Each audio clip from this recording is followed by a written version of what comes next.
Reverend Robert Gabriel Mugabe reported to the nation and the world over that he can't account for the 15 billion the diamonds have raised for this country.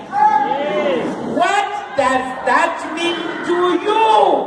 You as a woman.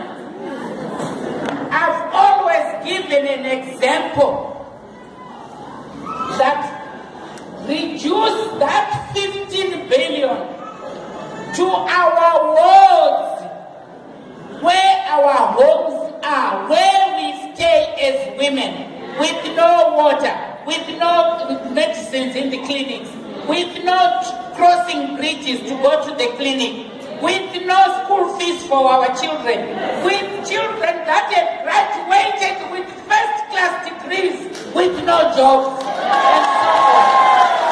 What does that mean? Listen. Each ward in Zimbabwe, we have 1,958 wards, including your ward in Bulawayo, where you come from. That ward should have benefited 7 million, listen, 660,000, listen, $878, listen, and 45 cents. That money, now put your mind to your ward. What is the problem that you are facing in your ward as a woman?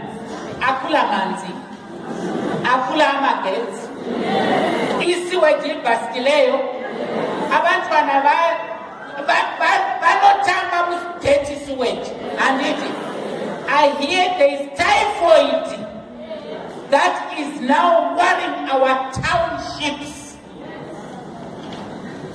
I was in Parerenyatwa 2 weeks ago on the 18th of April.